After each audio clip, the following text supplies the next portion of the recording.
पूर्वी चंपारण मोतिहारी लोकसभा सीट पर सवर्ण जातियों का वर्चस्व रहा है। 1952 से लेकर 2019 तक 17 बार लोकसभा चुनाव हुए। इसमें 15 बार सवर्ण जाति के नेता सांसद बने, जिसमें राजपूत जाति के नेता 7 और ब्राह्मण उम्मीदवार 5 बार चुनाव जीते।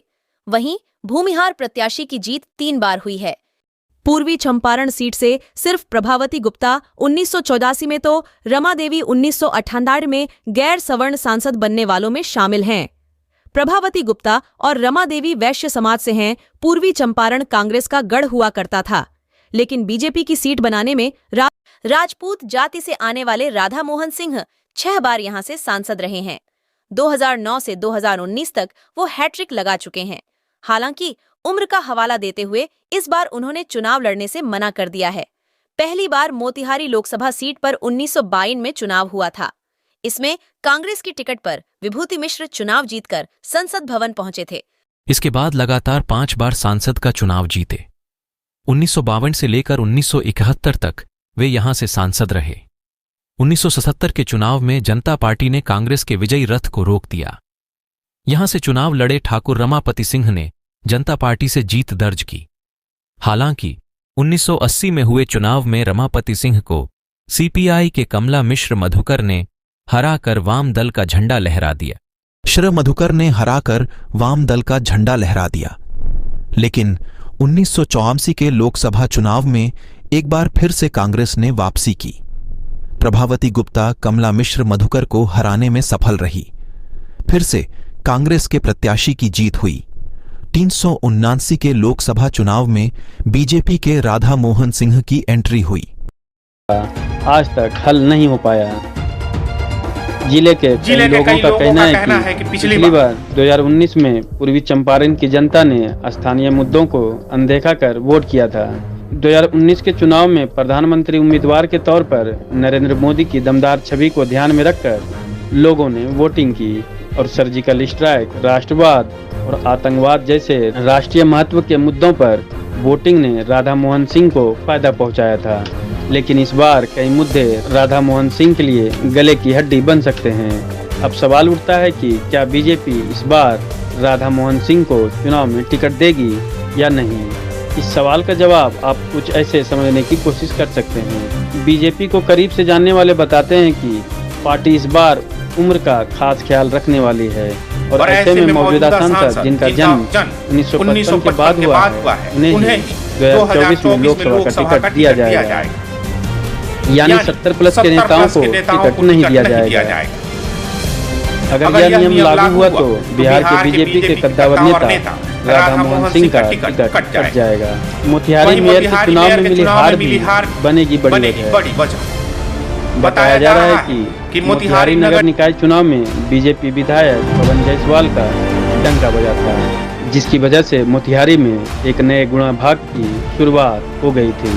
राधा मोहन सिंह ने चुनाव में प्रकाश अस्थाना के लिए चुनाव प्रचार किया और कहा जाता है कि प्रकाश अस्थाना के लिए राधा मोहन सिंह ने एड़ी चोटी का दम लगा दिया था, लेकिन उनके प्रत्याशी को हार का सामना करना पड़ा था, जिसके बाद राधा मोहन सिंह का कद घटा है। जातिगत समीकरणों के अलावा मोतिहारी में सबसे अहम भूमिका बंद पड़े हुए 3 चीनी मिल भी हैं।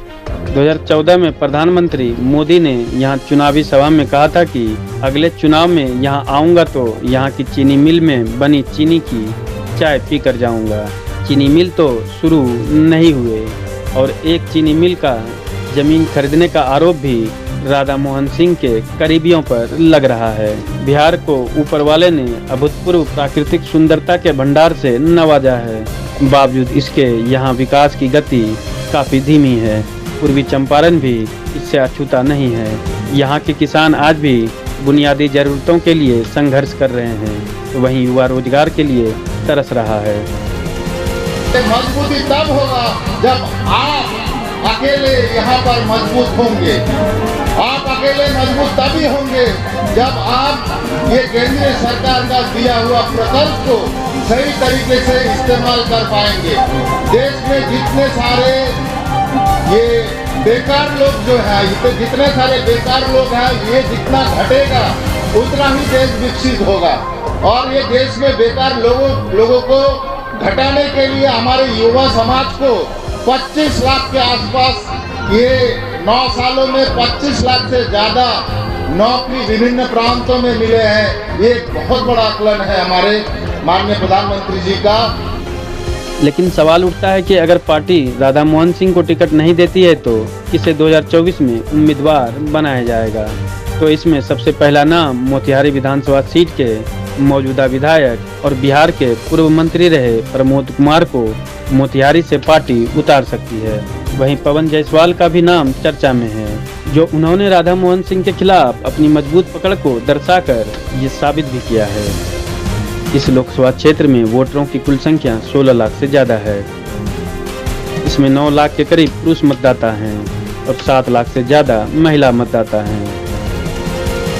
वहीं जातीय समीकरण की बात करें तो पूर्वी चंपारण में करीब 2.5 लाख वोट भूमियारों का है।